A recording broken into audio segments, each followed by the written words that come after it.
Pour ce mardi 2 mai 2023. L'édition d'aujourd'hui sera consacrée aux mesures de protection sociale prises par le gouvernement, surtout à la lumière de l'inflation dans le monde et la crise économique également dans le monde. L'Égypte, c'est toujours de protéger ses citoyens et c'est ce que nous allons voir aujourd'hui. Alors, on va commencer par féliciter tous les travailleurs et tous les ouvriers et ouvrières égyptiens à l'occasion de la fête du travail. Et à l'occasion, bien entendu, de la fête du travail, le président Abdel Fattah al-Sisi a prononcé un discours dans lequel il a énoncé des décisions importantes concernant les citoyens, les travailleurs et les ouvriers et ouvrières égyptiens. Voyons ensemble.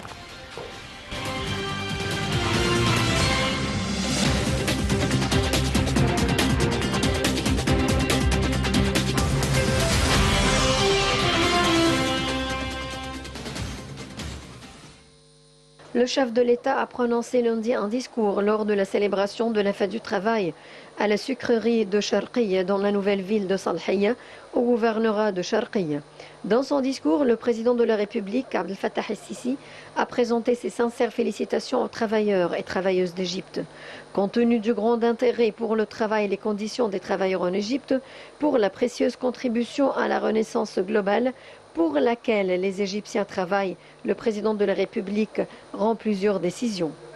Création du fonds d'aide d'urgence pour l'emploi irrégulier et le transfert des comptes sociaux et de la santé qui lui sont dus, permettant d'être investis et dépensés en cas d'urgence et de crise au profit de l'emploi irrégulier d'une manière durable, ce qui maximise son rendement social et développemental. Commencer à activer le travail du fonds juste après la fin des procédures légales en versant une subvention urgente de 1000 livres égyptiennes pour l'emploi irrégulier non bénéficiaire des programmes de protection sociale. Délivrance d'un nouveau document à partir du certificat Amen délivré en 2017 pour couvrir une assurance vie et les accidents du travail pour l'emploi irrégulier.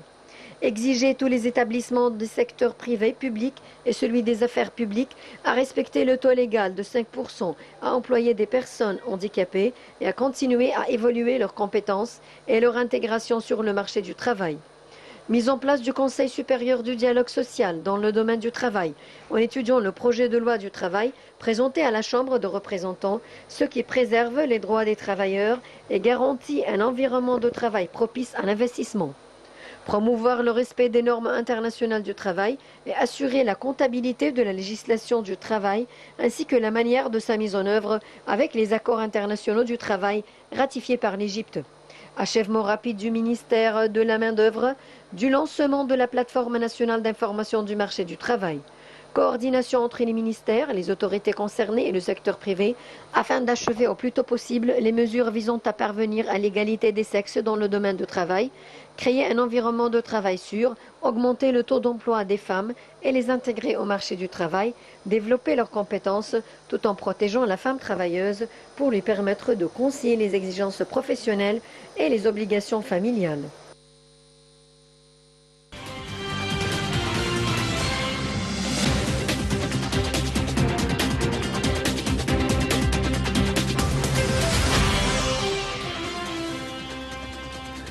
Et pour faire une analyse de ce discours du président Abdel Fattah al-Sisi prononcé à l'occasion de la fête du travail, nous avons en ligne Madame Farida El-Choubechi, députée, journaliste et écrivaine. Et nous sommes toujours ravis de vous avoir avec nous. Bonsoir. Bonsoir à vous et à tous vos téléspectateurs. Alors, bien sûr, après avoir félicité tous les ouvriers et les ouvrières égyptiennes, nous avons assisté hier au discours prononcé par le président Abdel Fattah al-Sisi dans le gouvernorat de Sharqiya, dans lequel il a énoncé beaucoup de décisions importantes et a souligné aussi beaucoup de points importants. Mais pourquoi, tout d'abord, à votre avis, le choix du gouvernorat de Sharqiya? Pardon À votre avis, pourquoi le président Abdel Fattah al-Sisi a choisi de se rendre à Sharqiya Bien sûr qu'il y avait des inaugurations, etc. Mais il y en a dans tous les gouvernements d'Égypte. Mais pourquoi particulièrement à Sharqiya? Probablement, il a ses raisons, mais moi je pense que pourquoi pas Sharqiya? Non, Puisque oui, oui, c'est bien sûr, mais... c'est une nouvelle usine. Mhm. Et c'est une usine, apparemment, comme j'ai lu et j'ai entendu le président, qui produit beaucoup de matériel, c'est-à-dire beaucoup du sucre, de la mélasse, beaucoup de choses.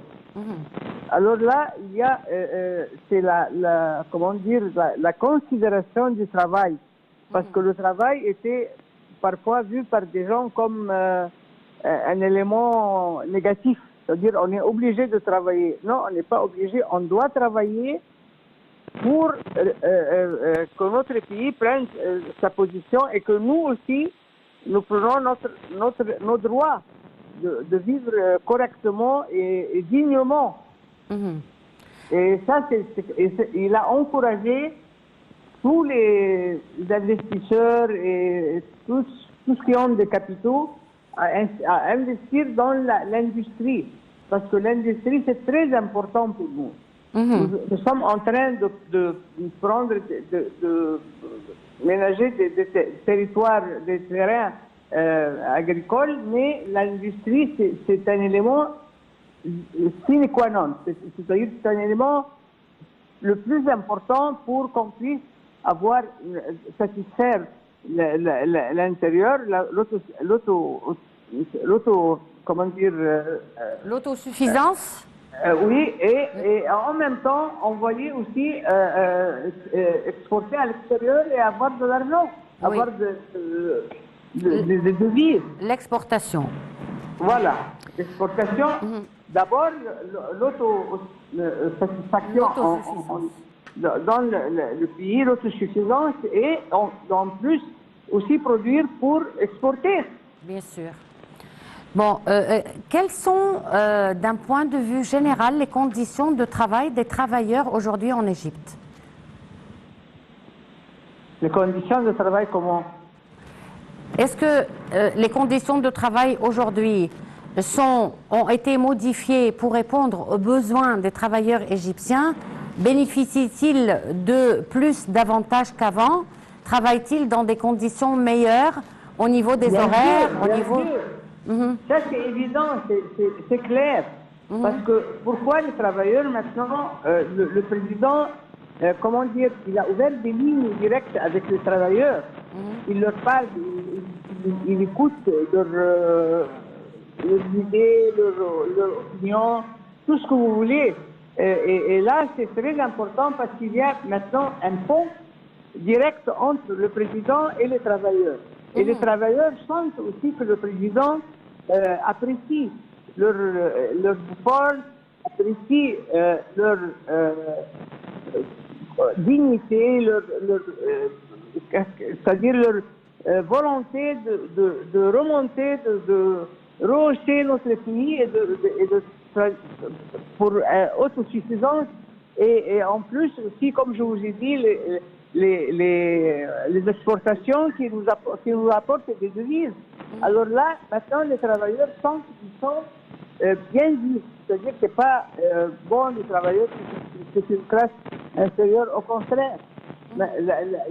L'honoration du président à plusieurs ouvriers a montré à quel point il respecte et il encourage les travailleurs. Oui, bien sûr. Quels sont les avantages de la nouvelle loi du travail? C'est-à-dire les avantages, il y a, vous savez, j'étais aujourd'hui, j'étais au Parlement, vous savez que je suis un membre du Parlement, mais là, je crois que c'est surtout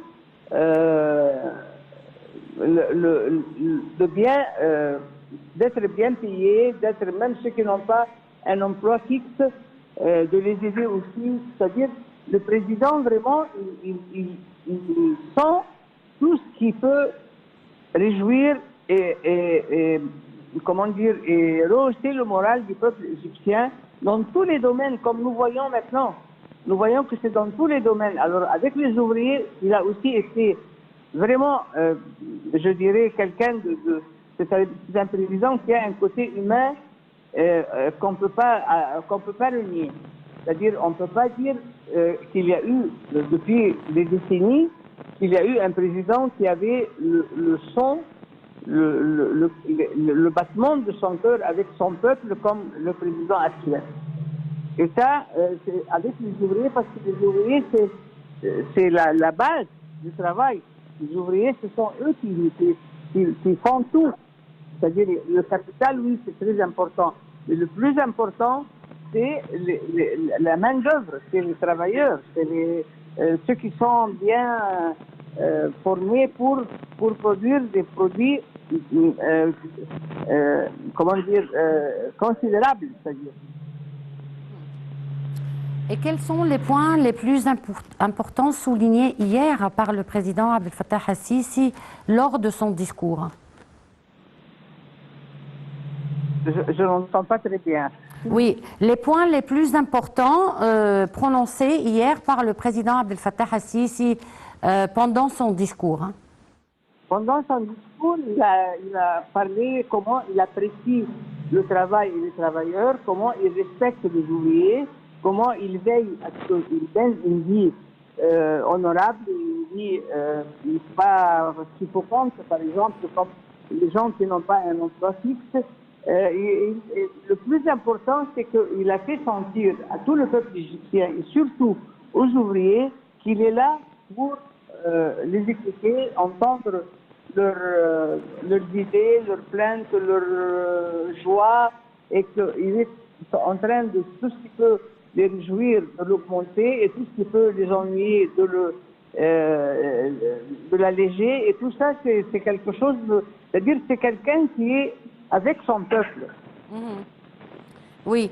Et quelles sont les spécialisations requises ou demandées aujourd'hui sur le marché du travail? C'est l'agriculture? C'est l'industrie? Si oui, quel type d'industrie?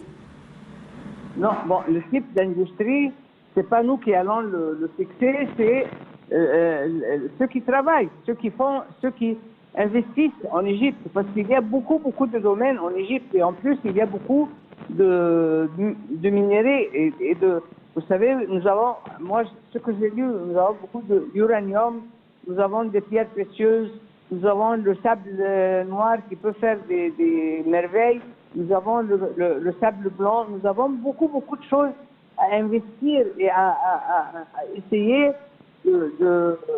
comment dire, d'extraire tout ce qui est bien et tout ce qui est profitable pour notre pays. Et nous avons beaucoup de moyens, et nous avons beaucoup de gens très intelligents et bien formés, et qui n'avaient pas l'occasion de travailler, ils n'avaient pas l'occasion d'être vus par la direction du pays. Et là,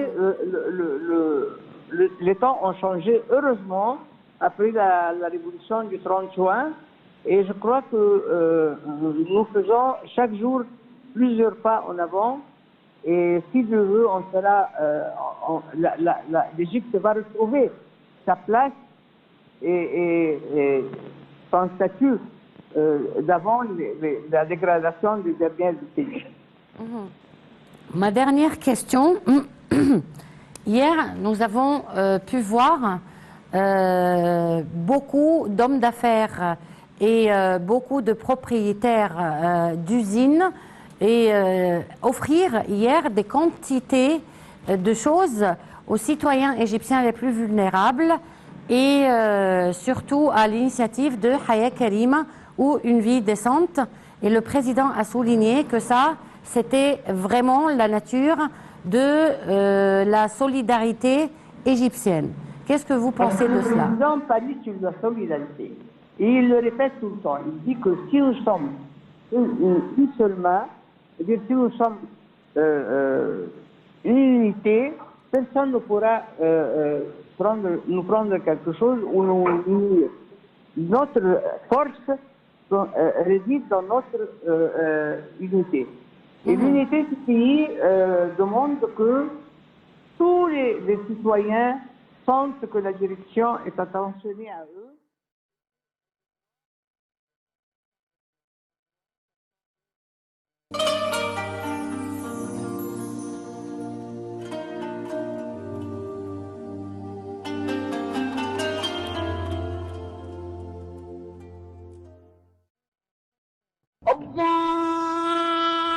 الله أكبر الله